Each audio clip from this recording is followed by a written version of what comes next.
नमस्कार, प्रभा साक्षी देख रहे हैं आप। आपके साथ मैं हूं अंकित सिंह। दिल्ली के चुनावी दंगल में अब किसानों पर हो हल्ला शुरू हो चुका है। जी हां, आज सुबह सवेरे कृषि मंत्री शिवराज सिंह चौहान ने आतिशी को पत्र लिखा। इसमें उन्होंने साफ तौर पे कहा कि दिल्ली की सरकार किसानों को धोखा दे रही है।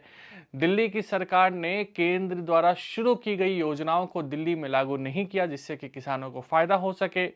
अब कहीं ना कहीं जिस तरीके से शिवराज सिंह चौहान ने आतिशी को पत्र लिखा था, उसके बाद आम आदमी पार्टी की ओर से जवाब तो आना ही था।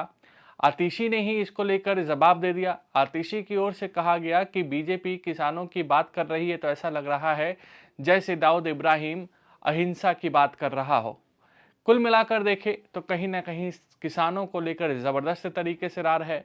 भाजपा साफ तौर पे कह रही है कि दिल्ली के किसानों को किसान का दर्जा यहाँ की सरकार नहीं दी हुई है, इसलिए उन्हें ट्रैक्टर वगैरह जैसी चीज़ों पर सब्सिडी नहीं मिलती है। वे दूसरे राज्यों से जाकर ट्रैक्टर खरीदते हैं। अब दूसरी ओर आम आदमी पार्टी का कहना है कि किसानों को लेकर भाजपा सिर्फ राजनीति करती है। 3 कृषि कानून जिसको रद्द कर दिया गया था, उसको पिछले दरवाजे से लाने की कोशिश केंद्र की सरकार कर रही है, ऐसा केजरीवाल ने दावा किया। केजरीवाल ने यह भी कहा कि किसानों को लेकर जो वायदे केंद्र सरकार ने किए थे उसे पूरा नहीं किया गया है। तो कुल मिलाकर देखें तो किसानों को लेकर जबरदस्त तरीके से दंगल है।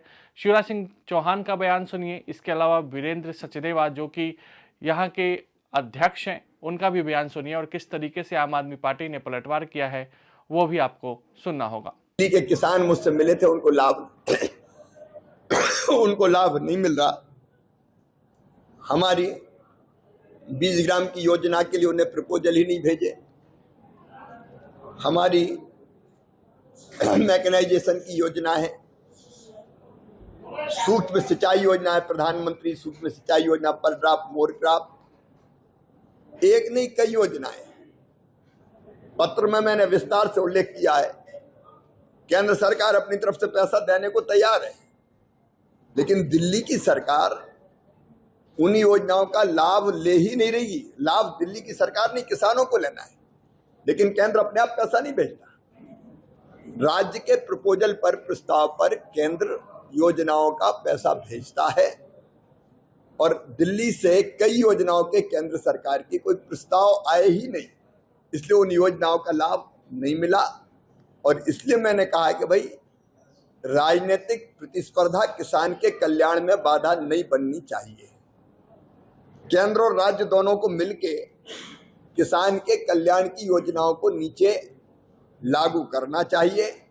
अब इसमें कई योजना ऐसी कि 60% पैसा केंद्र देता है, 40% राज्य को मिलाना पड़ता है। हम करते हैं केंद्र के प्रपोजल के आधार पर। उन्होंने वो प्रस्ताव भेजे नहीं, इसलिए मैंने पत्र लिखा। आतिशी का जो पारिवारिक संस्कार हैं, इनके माता पिता खुद आतंकी के समर्थन में प्रधानमंत्री को चिट्ठी लिखते हैं और राष्ट्रपति को, महामहिम को, कि भाई इनको माफ कर दिया जाए, और उसके लिए फंड इकट्ठा करते हैं, छाती पीटते हैं। तो आतिशी अगर किसी आतंकवादी का नाम ले रही तो उसमें कोई नया नहीं है, क्योंकि इनका लालन पोषण उसी संस्कारों में हुआ है। और जहां तक कृषि मंत्री की बात है, कृषि मंत्री ने एक चिट्ठी लिख के बताया कि दिल्ली में किसानों की हालत अरविंद केजरीवाल की सरकार ने और बदतर की है। दिल्ली में किसानों को किसानी का दर्जा नहीं दिया गया। आज भी दिल्ली को किसानों को ट्रैक्टर लेना हो तो वो हरियाणा या यूपी से लेते हैं। क्यों? दिल्ली में 35% टैक्स लगाया जाता है। तो किसानों की कभी इन्होंने देखभाल तो की नहीं। तो अगर वो किसानों को लेकर अपना कंसर्न शो कर रहे हैं तो अच्छा होता कि आतिशी मार लेना कुछ योजनाओं को लेकर कृषि मंत्री से बात करती, लेकिन अपनी जवाबदेही से बचने के लिए वो इधर उधर की बातें करते हैं। लेकिन सर, ये उनके संस्कार हैं जो उनके माता पिता उन्होंने बचपन से दिए हैं कि जो देश के दुश्मन हैं, जो लुटेरे हैं, जो गैंगस्टर हैं, वो इनके आइडियल्स हैं। तो अपने आइडियल का नाम अगर वो ले रही हैं आतिशी मार लेना, तो अपने संस्कार, अपने पारिवारिक चरित्र बता रही हैं। परेशान है। देखिए, ये तो अपना पल्ला झाड़ने वाली बात है। शिवराज सिंह चौहान जी से ऐसी उम्मीद नहीं थी। देश में आज किसान परेशान है क्योंकि मोदी जी ने वादा किया था कि 2020 तक किसान की आय दुगनी होगी। मोदी जी ने वादा किया था हरियाणा चुनाव से पहले कि 24 फसलों पे एमएसपी मिलेगी। ये सारे वादे धरे के धरे रह गए। आज वो किसानों के रास्ते में बड़े बड़े कीले ठोक देते हैं, उनको दिल्ली कूच नहीं करने देते हैं। किसान भी इस देश का नागरिक है। भाजपा को रिस्पॉन्सिबली एक्ट करना चाहिए, केंद्र सरकार का व्यवहार रखना चाहिए और देश के नागरिकों से बात करनी चाहिए। अगर आप भी लेना चाहते हैं देश दुनिया की तमाम जानकारी तो आज ही सब्सक्राइब करें हमारे चैनल को। साथ ही नीचे दिए बेल आइकन को जरूर दबाएं ताकि हर अपडेट आप तक पहुंच सके।